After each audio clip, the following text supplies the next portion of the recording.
అందరికీ నమస్తే. ఖైరతాబాద్ ఎమ్మెల్యే దానం నాగేందర్ పరిస్థితి ఆగమాగం ఉందట ఇప్పుడు. ఆయన అందరికన్నా ముందు బీఆర్ఎస్ నుంచి కాంగ్రెస్‌లో చేరిండు. తర్వాత అందరికన్నా బెస్ట్‌గా, అందరికన్నా ఎక్కువ నేనే ఉండాలని సికింద్రాబాద్ ఎంపీగా పోటీ చేసిండు. ఓడిపోయిండు. ఇప్పుడు హైకోర్టులో ఆయనకు సంబంధించిన హియరింగ్స్ అన్ని కూడా చూసినాం. తీర్పు రిజర్వ్ అయింది. అదంతా ఉంది. కానీ దానంకొచ్చిన తిప్పలేందంటే, దానం మీద ఆల్రెడీ హైడ్రా కేసు బుక్ చేసింది. ప్లస్ దానంని రేవంత్ రెడ్డి గారు ఆయన ఇంటికి రావద్దని చెప్పిర్రట. ఇంటికే రావద్దు నువ్వు.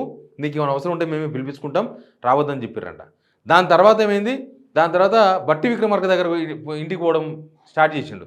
బట్టి విక్రమార్క దగ్గర పోవడం స్టార్ట్ చేస్తే బట్టి విక్రమార్క కూడా సేమ్ అట్లాంటి సంకేతాలే ఇచ్చినట. ఎందుకు ఊరికే రావడం? ఏదైనా పనుంటే కలుద్దాం, లేకపోతే వద్దు. అనవసరంగా టైం వేస్టు. నీ పని నువ్వు చేసుకో. ఏమైనా అవసరం ఉంటే మాట్లాడదామని.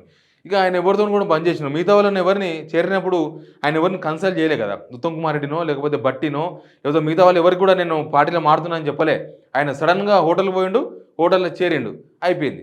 ఇక కండువా కప్పుకున్నాడు. బయటకు వచ్చేసిండు. కాంగ్రెస్ చేరినని చెప్పేసిండు. ఆయన ఎట్లా పడితే అట్లా మాట్లాడిండు అవతల ఆయన గెలిచిన బీఆర్ఎస్ పార్టీ మీద. ఇప్పుడు ఏమైందంటే రేవంత్ రెడ్డి ఫోన్‌లో టచ్‌లో లేడు.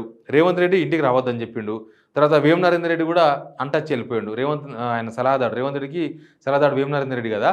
రేవంత్ రెడ్డిని కలవాలనుకుంటున్న వాళ్ళంతా కూడా వేం నరేందర్ రెడ్డిని కలుస్తున్నారు. ఇప్పుడు వేం నరేందర్ రెడ్డిని కలిస్తే ముఖ్యమంత్రి రేవంత్ రెడ్డిని కలిసినట్టే అన్న ఫీలింగ్ కూడా ప్రస్తుతం కాంగ్రెస్‌లో ఉంది. దానం నాగేందర్‌ను లాస్ట్‌కు వేం నరేందర్ రెడ్డి కూడా దొబ్బేసినట. ఏం రాకు నువ్వు ఏమైనా అవసరం ఉంటే అన్న దగ్గరికి పోదు, అన్న పిలిపించుకుంటాడని చెప్పి. లాస్ట్‌కి ఏమైందంటే వాళ్ళ పిఏలకు ఫోన్లు చేస్తే లేడు, బిజీగా ఉన్నారు, కాదు, కలవడు, పోడు ఇవే చెప్తున్నారంట దానం నాగేందర్‌కి. దానం నాగేందర్ పరిశాన్ అయిపోయిండు. ఆ కేసు అయిన తర్వాత కూడా కలవలేదు. చూసినారా మీరు? ఆడ హైడ్రా కేసు పెట్టిన తర్వాత అదేదో దళితుల పేరు చెప్పి ఆడ 1000 గజాలు కబ్జాలు చేసే ప్రయత్నం చేసిండు. ఆడ 1000 గజాలు పెట్టుకొని బస్తీ పేరు చెప్పుకొని దాన్ని ఏసేయాలని చూసినారు. లాస్ట్‌కి హైడ్రా అయితే కేసు బుక్ చేసింది. ఆయన వార్నింగ్ ఇచ్చిండు రంగనాథ్ గారికి. వార్నింగ్ ఇచ్చినా రంగనాథ్ గారు గట్టిగానే ఇవ్వడరు. ఆ కేసు అట్టనే ఇవ్వడది. దాని తర్వాత రేవంత్‌ని కలవనీకే విశ్వ ప్రయత్నాలు చేసినాడు దానం నాగేందర్. ఎట్లయినా సరే, ఎందుకంటే మనోడు మంచి ఉడుం పట్టు మీద ఉంటాడు కదా. ఎట్లయినా సరే రంగనాథ్‌ని దింపాలి. అవసరమైతే రంగనాథ్ మీద వేటు వేయాలి. ఆ స్టేజ్‌కి పోయినట. అంటే నేను వేటు వేయించగలను.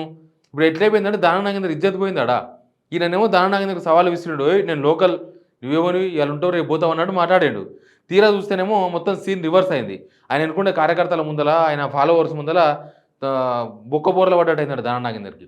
దానికోసమని రేవంత్ రెడ్డిని కలిసే ప్రయత్నాలు, విశ్వ ప్రయత్నాలు చేస్తే కలవలేదంట. లాస్ట్‌కి ఏమైందంటే మొన్న తెలంగాణ తల్లి విగ్రహం శంకుస్థాపన అన్నట్టు చేసిండ్రు సెక్రటేరియట్‌ల. ఆ ప్రోగ్రామ్‌కి వస్తున్నాడు. ఆడైతే కొద్దిగా ఫ్రీగా ఉంటాడు, కలుస్తాడేమో అని చెప్తే దానం నాగేందర్ ఆడ ఏదో ప్రోగ్రామ్ ఉంటే అవన్నీ క్యాన్సిల్ చేసుకొని, ఏదో ఉంటాయి కళ్యాణ లక్ష్మి చెక్కులో ఒక కార్యకర్తల మీటింగ్ ఉంటాయి కదా. అట్లాంటిది క్యాన్సిల్ చేసుకొని ఉన్న ఫలంగా రేవంత్ రెడ్డి దగ్గరికి వచ్చిండట. రేవంత్ రెడ్డిని కలిసిండు. ఆయనతో తెలంగాణ తల్లి ఆ శంకుస్థాపన అయిపోయింది. అయిపోయిన తర్వాత చాలాసేపు వెయిట్ చేసినాడట. సీఎం రేవంత్ రెడ్డిని కలవడానికి ఆయన ఛాంబర్‌లో పోయి కలవాలని చెప్పి చాలాసేపు వెయిట్ చేస్తే బిజీగా ఉన్నారు అని చెప్పారంట. ఆ తర్వాత ఆయన పోయిండంట. ఆయన పోయిన తర్వాత ఈయన పోయిండంట ఇంటికి. లాస్ట్‌కి ఆయన ఏం చెప్పదలుచుకున్నాడో రేవంత్ రెడ్డికి అది చెప్పలేకపోయాడంట. దీంతోనే ఆగమాగం అయిపోయి పరిశాన్ అంట. అసలు ఏం చేద్దాం? ఏం కదా? ఇప్పుడు ఆయన ఎనకపోతే కూడా ఎవరు తీసుకొతో లేరు. ఆయన ఇక అంతే. ఏమంటారు? బతికినా సచ్చినా అని అంటారు చూడు. అట్లా ఇప్పుడు ప్రస్తుతం కాంగ్రెస్‌లోనే ఉండాలి. కాంగ్రెస్‌లోనేమో పరిస్థితులు ఏమి అనుకూలంగా లేవు. ప్లస్ ఖైరతాబాద్‌లో ఉన్న వేరే కొంతమందిని, ఖైరతాబాద్‌లో ఉన్న కొంతమంది మాజీ కార్పొరేటర్లు కొంతమంది ఉన్నారు. వాళ్ళు మాత్రం రేవంత్ రెడ్డిని ఈజీగా కలుస్తున్నారంట. ఇక్కడ అదొక ట్విస్టు. కొంతమంది ఉన్నారు. గతంలో కార్పొరేటర్‌గా పనిచేసి ఓడిపోయినోళ్ళు, మాజీలు ఉన్నారు. వాళ్ళు మాత్రం పోతున్నారంట, రేవంత్ రెడ్డిని ఈజీగా కలుస్తున్నారంట, వస్తున్నారంట, అంతా నడుస్తున్నారు వ్యవహారం. ఖైరతాబాద్‌లో దానం నాగేందర్ చెప్తే ఎవడు పనులు కూడా చేస్తలేరట. ఆఫీసర్లు కూడా దానం నాగేందర్ ఫోన్ ఎత్తుడు బంద్ చేసిర్రంట. దానం నాగేందర్ ఎవరితోనో మాట్లాడదామంటే ఎవరు టచ్‌లోకి వస్తలేరంట. కింద స్థాయిలో ఉన్నోళ్ళు రేవంత్ రెడ్డి వర్గం ఒకటి ఉంది ఆడ ఆల్రెడీ. అంతకుముందు దాసోత్సవం అభ్యర్థిగా ఉన్నప్పుడు ఆయన పోటీ చేసి ఓడిపోయిండు. ఎవరు? దాసోత్సవం కాంగ్రెస్ అభ్యర్థిగా ఖైరతాబాద్ నుంచి పోటీ చేసి ఓడిపోయిన తర్వాత ఆడ ఆయన పైన కూడా ఒక వర్గాన్ని ఉసిగొల్పిండు రేవంత్ రెడ్డి. అక్కడ కొంతమంది ఉంటారు, రాజు యాదవ్ అట్లాంటి కొంతమంది ఉంటారు అక్కడ. వాళ్ళు ఏం చేసిండు? వాళ్ళని ఉసిగొల్పిండు. ఖైరతాబాద్ కాన్స్టిట్యుయెన్సీ అంటే దాసోత్సవం కాదు, వీళ్ళే అయినట్లు రేవంత్ రెడ్డి అసలు దాసోత్సవం తెలియకుండానే చాలా మీటింగులు పెట్టిండు. ఇప్పుడు కూడా సేమ్ దానం నాగేందర్ విషయంలో కూడా ఈ రాజు యాదవ్ టీంను, కొంతమంది టీంను మొత్తం వాళ్ళని యాక్టివ్ చేసేసి వాళ్ళని కలసడం మొదలుపెట్టినట్ట. ఏమైనా పనులుంటే వాళ్ళకే చెప్తున్నాడంట. ఏమన్నా వాళ్ళతోనే మాట్లాడుతున్నాడంట. దానం నాగేందర్ పరిశాన్ ఏంది నేను ఎమ్మెల్యేనా లేకపోతే ఇంకేనన్నా? నేను అందరికన్నా ముందొచ్చి కాంగ్రెస్ పార్టీ చేరితే నాకు పట్టిన గత ఇదా? నాకు కనీసం కమ్యూనికేషన్ కూడా లేదా? నాకు ఎవరు మాటలు కూడా మాట్లాడరా? ఇదేంది? నేను చాలామంది రెడ్డిల కింద పనిచేసిన. నేను వైఎస్ రాజశేఖర్ దగ్గర పనిచేసిన. తర్వాత అంతకుముందు కిరణ్ కుమార్ రెడ్డి దగ్గర పనిచేసిన. పీజీఆర్ దగ్గర పనిచేసిన నేను. చాలామంది రెడ్డిలను చూసినా కానీ ఈ రెడ్డి ఏంది ఇట్లా ఉన్నాడు అని చెప్పేసి అంటున్నాడంట కార్యకర్తలతోన. ఈ రెడ్డి అసలు ఏం రెడ్డి ఈయన ఒరిజినల్ రెడ్డేనా అని అడుగుతున్నాడంట కొంతమందిని. అట్లాంటి సిట్యుయేషన్‌లో ప్రస్తుతం దానాగేంద్ర వాళ్ళు చెప్పిన విషయమే ఇదంతా గూడా. అసలు నేను చాలామంది రెడ్డిలు నన్ను చాలా లైక్ చేస్తుండ్రి. చాలామంది నన్ను దానం నాగేందర్ రెడ్డి అనుకునేవాళ్ళు వాళ్ళ జతన తిరిగితే. ఇదేంది ఇంత కిరికిరి ఉన్నది. అసలు ఇది రెడ్డిలకు ఉండాల్సిన బుద్ధులు లేవు గూడా.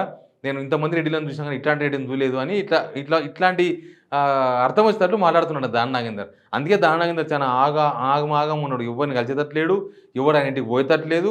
ఎవ్వరు కనీసం ఆయన ఇప్పుడు కార్పొరేటర్ లోన్ తీసుకొని పోదాం అనుకున్నాడు. ఆ కార్పొరేటర్లు ఎవరు పోలేదు. ఆ కార్పొరేటర్ లేరు.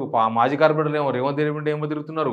ఈయనకు మనుషులే లేకుండా పోయినాడు లాస్ట్‌కి. ఇది దానం నాగేందర్ పరిస్థితి. కుర్తిలో పడ్డ ఎలుక కన్నా దారుణంగా తయారైందని వాళ్ళ కార్యకర్తలు మాట్లాడుకుంటున్నారు. Please subscribe signal TV.